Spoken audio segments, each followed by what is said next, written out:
Hello everyone. Welcome to our new episode. In this episode, we are going to cover how to get into management consulting.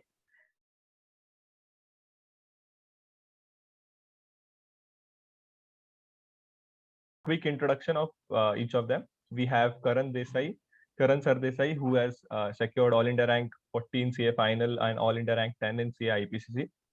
We have Kashyap Parekh, who has secured all CA final All India rank 26 and IPCC All India rank 44. We have Aryaman Shah, who has done his articleship with SKP Group and done his industrial training as an investment banking associate. So let's just get into our let's cover our agenda points. So first point of agenda is why consulting. Like everyone has a dream of getting into consulting for different reasons. What are yours? So let's start with Aryaman. Sure. So Abhijit, whenever I'll just take you through what my thought process was. So whenever I used to think of what I want to do in the long term as a preferred career choice, like what I want my long term career to be, there were some essential facets that I had decided must be a part of whatever I do. So for example, number one is that there should be a sense of personal fulfillment in whatever I'm doing. Number two was that I want to work at a place where I get an opportunity to interact with, to work hand in hand with some of the best and the most brilliant minds in the country or even in the world, as a matter of fact. Number three, of course, it's essential, at least for me, that there should be a good degree of monetary compensation. And apart from that, I really wanted a career line where you have the ability to be creative, to be innovative. So I saw all of these factors culminating into management consulting. So since quite a while, it has really interested me as a career choice. So of course, given a chance, I went forward with it. Great, great. I guess that was a very good answer. What was your thought process, Kashyap? So for me, it started with my articleship journey. I had a tax background for my first 2 years at EY. Then I moved to an IB role at JP Morgan. So I always looked after new opportunities, learning new things. So I had a tax advisory role initially. Then I had a financial advisory, and so I thought let's get into operational advisory role as such. Also, the second thing is that at you get an option, or you can explore various industries and different roles as such. So I thought let's give it a shot. Let's see how it goes for at least for the next few years. Understood, understood. Karan? Yeah, I think my journey is very similar to Kashyap in the fact that both my articleship as well as my industrial training have been in very niche fields. I've been an innovation analyst with an insurance company as an industrial trainee, and even in articleship, I was primarily focused on, different types of industries that may not really be out in the open. One thing I think is very important for me is that we're still very early in our career, right? We shouldn't be required to allocate our and make the decision about what industry or what field we want to really get in. Consulting is basically just a group of really smart people trying to solve hard problems. And that problem can be anything, right? It can be from operational, financial, even like not for profit. So it's great to dip your feet into, create a peer group and just explore your opportunities before jumping into anything else. Great, great.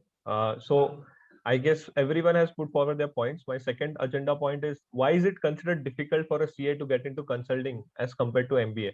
So we'll start with Kashyap.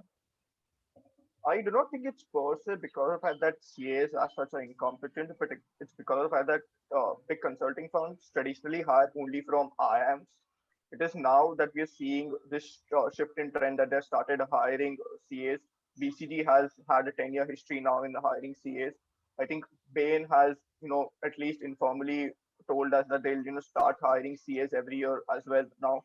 So it is now that they do recognize the fact that CS can perform well enough. So I would say it's more of a firm specific issue and not a career specific, the field specific issue. Understood, understood. So any points to add, Aryaman, Karan? Yeah, I do have some points. Start, Karan, if you want to go first. No, I'll just say that I think Kashyap's absolutely right that it's not about the competence of the CA cohort, right? I think all of us are quite smart and can compete at those levels. It's just that there's been a preconceived notion of what a CA can and cannot do. And slowly that notion is changing. So hopefully in the future there'll be a lot more opportunities. Understood. Yeah, I just have a little bit to add here, Abhijit. So, sort of in furtherance to what Kashyap and Karan already said, I completely agree with the fact that the dynamics are slowly changing. Like, not only in management consulting, you will observe that in a lot of fields today, that people are slowly and steadily realizing the value that CAs are able to add. And that is why CAs are getting opportunities other than the traditional audit and tax. So, like, when you talk about the holy trinity as sorts of investment banking, private equity, and management consulting, which are sort of the most preferred career lines for a lot of people, not only CAs, even MBAs. So you will slowly and steadily see over the past couple of years, you may have noticed CAs getting into a lot of these fields and doing really well there. So I completely agree with Karan and Kashyap in the sense that the dynamics are slowly changing. But of course, I completely agree with the fact that most of these fields do typically give preference to MBAs. And now I think that gets everyone back to the typical debate of CAs versus MBAs that all of us must have had several times over the past couple of years. So I think that's a very long debate. That's that I believe we can take it up some other time separately. Otherwise, this session will go on and on forever. But yeah, I think I think it's very important to be realistic, to be very honest, in the sense that yes, you have to acknowledge the fact that MBAs are extremely smart. When you look at the top tier MBAs, their brains operate at a different level altogether, and this is a very competitive field. And let's say there's a consulting firm that wants to hire 20 people. If they want to hire those 20 people out of chartered accountants, they have a pool of tens of thousands of people. At the same time, when they go for fresh campus recruitments to a top tier MBA, they select 20 people out of a freshly qualified group of 400 people who are already extremely smart. So I mean, my personal opinion is that to a great degree, people also take into account the amount of effort that goes into sort of filling spaces, if I can call it that. So if you're already, if you've historically done well with recruiting MBAs, the firm is doing very well, you see the value that people with that caliber are able to add. I feel that it makes very good sense to continue these dynamics. Of course, slowly and steadily things will change. There may be some shift, but at least for the foreseeable future, we we should expect the fact that it's these fields are going to be very surely dominated by MBAs itself. Understood. Very nicely put, Aryaman. So yeah, so it has been a long debate, MBA versus CA, and hands down, they are like it's not that you can't compare apple with mangoes. So you can't compare it directly, but obviously their learning type and learning structure is altogether different as compared to Exactly. ours. We don't have classroom, interaction and all that. What MBAs are, you know, and when they get into MBAs, they start preparing for consulting. Like for 2 years, they start preparing for consulting.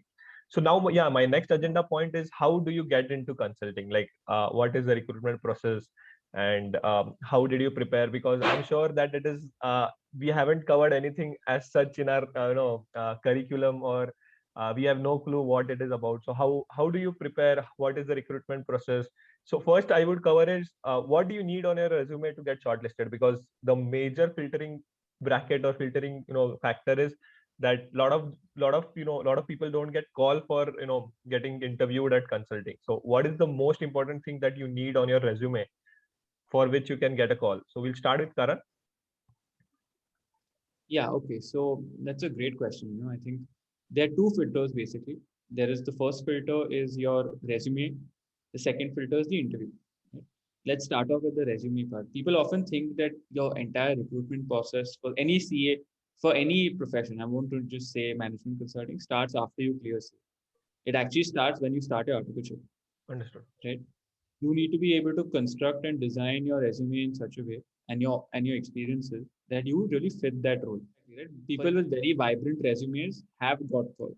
For example, all three of us took the early decision, and it wasn't an easy decision to do our industrial training. And I think that worked out in all of our favor in a very good way because it created something that set us apart from the rest. Because otherwise, everyone has, okay, I'm not even considering like non-big four articleship. Okay, just from an like a CV perspective, but even if you're a ranker with like a top big four audit experience, there still will be around 30, 40 people who are doing the same thing as you, right?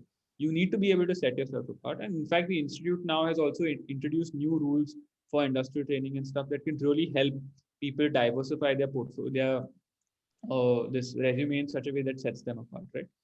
The second is so then you have no control over that once you send your CV in. Okay, you've done your experiences, hopefully done well in your exams, send your CV in, you get a call.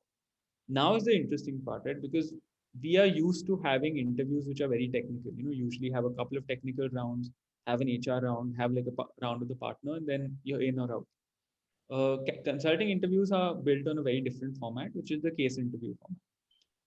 If I would like, I'll dive deep into this, but I'm sure that Arman and Kashyap might be able to jump into this much better. Understood. Yeah, Yeah. Kashyap. Just I'll elaborate on what Karan said as regards to the CV. There are three parameters that they look at in your CV. First is academic, second is your work experience, and third is extracurriculars. What they see is they see whether you have spikes in any of the three, and they allocate rankings based on that. So academics could be CA or anything apart from CA where you have done well. Work experience does not, as Karan rightly said, it does not matter from where you did your articleship. It matters what exactly did you do, whether you can add value to that organization. Okay, you did audit, but did you add value in your audit? Are you not? Are you only doing vouching verification? Can you show or can you present it well in your CV or on how you added value? And third is extracurricular. So at least from us three, I mean Karan, Aryaman, and me, none of us were too what do you say, too active in the extracurricular field. We did have some college held club positions, but nothing more than that. If I'm not wrong, you had a national level fencing experience, which did help you get a shortlist from. So that's how it happens. Whether you do something which sets you apart. Understood. Aryaman, any points to add? Yeah, I think Karan and Kashyap summarized this quite well. I just wanted to add one point in furtherance of what Kashyap said itself, that it's a well-known fact that this management consulting in general is one field where people actually look at the extracurriculars in your CV. So it's something that it's for the first time that at least we would have come across extracurriculars actually mattering. Otherwise, it's just a basic discussion topic in your typical interviews. Otherwise, no one really takes that into consideration while shortlisting candidates or selecting people. So I think that's one, I mean, kudos to the entire field of management consulting in general, that people are actually taking the effort of inviting CVs from people with diverse backgrounds, and the fact that extracurriculars are even an important selection topic in actually shortlisting people. So yes, in a nutshell, extracurriculars do go a very long way in getting through. Understood. Yeah, I just add one small thing here is that a lot of people have very, very good quality extracurriculars, but they don't reflect on your CV. So be very proud of what you're doing and make sure that it shows, because you never know where, you never know that some recruiter might find it interesting and, just call you up on that basis. Perfect. So yeah, Karan, I think that's a very good point you raised. Abhijit, if you don't mind, I'd just like to quickly add something here. So not only specific to management consulting, but this is something I've noticed in general also, that if anyone for any field, especially topmost fields like these, are preparing their CVs, people need to be really careful, like in the sense that your typical CVs where you just pump in everything that you've done, it's just a big clutter of information. It shouldn't be that way. As a matter of fact, you need to really spend days and hours in actually drafting your CV well, using very good language, including, as Kashyap rightly said, that spikes are something that are really considered here. So you take time, you think, evaluate what your spikes are. So you actually put a lot of time into that and design a good CV. So I mean, it's quintessential here that you design a good CV. And I think just one more fact I'd like to highlight here is that at least when it comes to our experience, there was a standardized template for a resume in which we had to just fill in our details. So I really felt that was a good thing, that often I've noticed that the colors you use in your resume and stuff like that creates sort of a bias which doesn't exist here. So I think that's a very smart thing that people do. In a nutshell, it's very important to have a well drafted, well thought resume. perfect. So so generally you should prefer that you have a resume which is in black and white, and not fancy, and uh, try to keep it as a one pager, and try to emphasize on what change you have actually made. And for example, if you have done for example, if you are in taxation and you have found out some tax saving mechanism to your client, so mention it. Okay, this was the number of tax which I've saved. If you're in auditing, if you have actually found out some, misreporting, mention, okay, this was the amount which I've misreported. So that, actually gives, puts you apart from the other candidates who have applied. So my next question is, we all know that, we have zero background of consulting, and the case interviews are, something which we haven't done earlier. So I think that they, have that buddy process. So how did you find the buddy process? We'll start with Kashyap. So I'll just summarize on how exactly the process goes. First, you send in your CVs. We'll shortlist your CVs. There are about 30 or 40 candidates will be shortlisted for the interview process. After your CVs is shortlisted, you get a 1 month period, approximately a 3 to 4 week or a 1 month period before the actual interview happens. It is during that 1 month period where you need to prepare for your case interviews, and you get assigned a buddy. A buddy is typically someone who has been in the firm for some period of time and will help you understand what exactly are case interviews, and they'll practice some case interviews with you so that you get used to the format as such. uh, there are two benefits of the buddy process.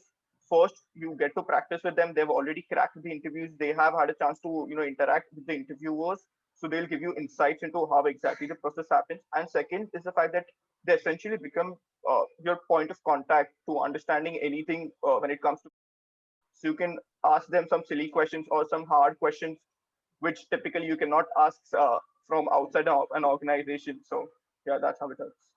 Perfect, perfect. I wanted to add something for this is, the buddy process is a very, unique process which a management consulting has, and they put in a lot of efforts to select the brightest minds out of the, candidates that those have been already shortlisted.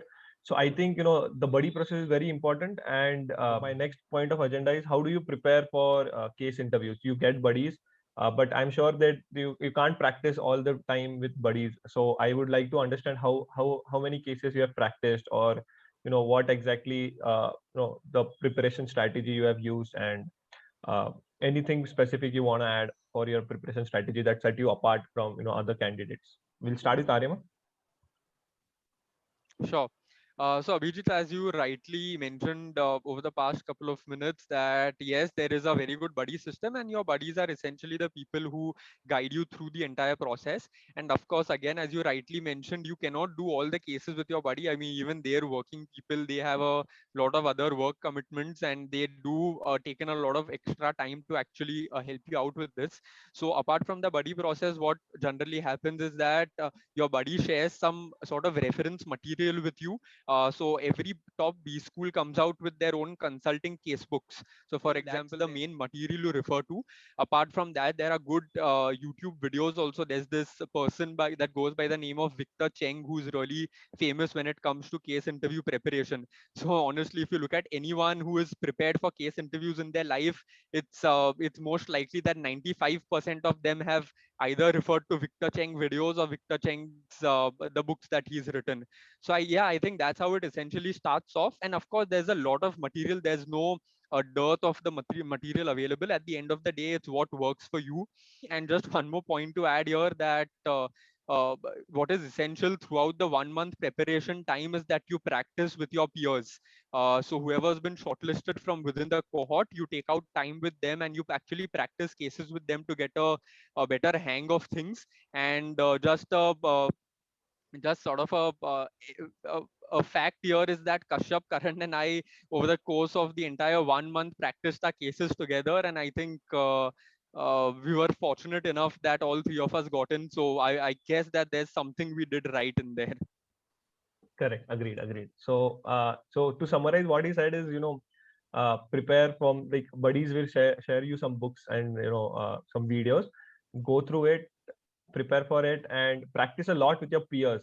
So practicing is a main concern here, or main highlight which you need to do. And it's not possible that your buddy will always have time and you can practice with them. So it is better that you practice with your peers who are also like-minded, and who will also give you inputs and will help you to improve. And it's very evident that the three of them who got shortlisted have practiced together. So it's pretty evident that you should practice together and help others to learn, understand, and improve, and improve yourself. So I guess that was a very good point, Aryaman. Any points to add, Kashyap, Karan? I do. So I think the case interview process is very, very interesting. One clear piece of feedback now that I've gone through it and we've all gone through it, I think the most important thing you need to do is have fun, because it's a very fun process. It's not something any of us have done before. We're very used to sitting and going through audit, tax, all that, but actually challenging your thought process, because you would have no clue about certain things that they give you. It's all about training your mind to think in a particular direction, and that's something that like Ariman said, MBAs are very good at because they're trained in that particular manner, but CAs are not often trained that way. So for us to just adapt to that mindset over a period of 1 month was very rewarding for me personally. And a very interesting thing is, over the time, as we got more and more confident with our cases, and that happened with everyone gets confident, certain level of comfort, etc. We used to create our own cases. We used to get creative about what to do, how to build out cases and all that, and that really helped us, not just because we were thinking not only from the interviewee's perspective but also thinking from the interviewer's perspective. What should we ask? What do you think the interviewer will look at in a particular case if it comes to us? So I think that was also very useful. Just to add in what Karan said, typically I have been asked questions on what exactly is would you do in that 1 month period. The first thing to realize is it's not like at the start of the 1 month period you get a long case which you need to prepare over the 1 month period and then you get asked questions on it. It's a one-line case which you get asked, separate one-line cases which you get asked during separate interviews. It can be as something as simple as a client is facing profitability issues. The profits are going down. So how do you so how do you bring about a turnaround there? Or the client wants to enter a new market. So how do you enter the market? It can be anything in and around uh, whatever is available in the market as such, whatever issues a company can face. There's no specific standard for it. However, there are two things when you solve a case. One is structuring the case. Structuring the case is basically simplifying the case. And second is giving recommendations. For recommendations, important that you think outside the box. And for thinking outside the box, it's very essential that you read business news to understand what new businesses are doing and why they are doing it, the thought process behind the why. Great. Understood. So, my last agenda point is, what is the last piece of advice you would like to give to our viewers, or, people who are, still studying, but they have a dream of getting into consulting? So, we'll start with Karan. One piece of advice I'd give is, I think what the only thing in your control right now is to get to that first filter, because the second filter will only come after that. So you need to start thinking about where you are in your professional journey, whether you're in a particular articleship or something like that, and then start building your resume and your experiences such that it puts you in a good position to get there. Along with that, I think it's very important to just build your overall acumen in business, build your knowledge, start reading if you don't read business news, etc. And just get ready. I think that's all I can say. Perfect. Aryaman? Yeah, sure. I'd like to quickly come in here. So I think Karan summarized it very well when it comes to management consulting. I would like to sort of on a related note, just like to specify that in my opinion, there are always two things that people should remember. Number one is confidence, and number two is being realistic. So first of all, you have to be confident of yourself, your abilities. Not only when it comes to management consulting, whatever career path you choose, you may be a ranker, you may have taken 5 attempts to clear. At the end of the day, you have to be confident of yourself and your abilities. And at the same time, it's also very important to be realistic in the sense that what your skill sets are, where you would be able to do well. I mean, I'm sorry if I sound blunt here, but the fact is that there are a lot of streams that appear very fancy and very lucrative to people, and it's a fact that not everyone is going to get in there. I mean, it's a mix of a lot of things, including your skill set, including your luck, your fortune. A lot of things play a role there. So yeah, in a nutshell, I'd say that you have to be confident. At the same time, you have to be very realistic, and you should take things with a pinch of salt. Perfect, Aryaman. Kashyap? Yeah, I think I agree with what Karan and Aryaman said. It's basically just starting to build your profile since the start of articleship. Do not wait for your CA finals to end. Yeah, that's it. Understood. So, on a concluding note, you should start planning, like from the moment you start your articleship, that okay, you want to get into consulting, then you should put yourself in your CV in such a way that it appeals everyone, and you have business acumen. Start reading business news. start reading what is happening around the world, how is it going to impact some other industries and all that stuff. So I think they're very well put forward how how you should prepare and how you should get into consulting, and what are the myth breakers, and what exactly these guys do. So another important thing for the viewers is that there are a lot of questions which come in, how to get into consulting and what is the resume format and all that stuff. So we'll in the description box we'll drop down some resume template for you to understand better that how you can build up on your resume. So I would like to thank all of you for sparing time, and I wish you all the best in your consulting consulting jobs, and yeah, stay safe. Thank you. Thank you, Thank you. Abhijit. Really appreciate what you're doing here in general with your YouTube channel. So good luck with that too. Thank you, Ariman. Thanks, Abhijit. Thanks.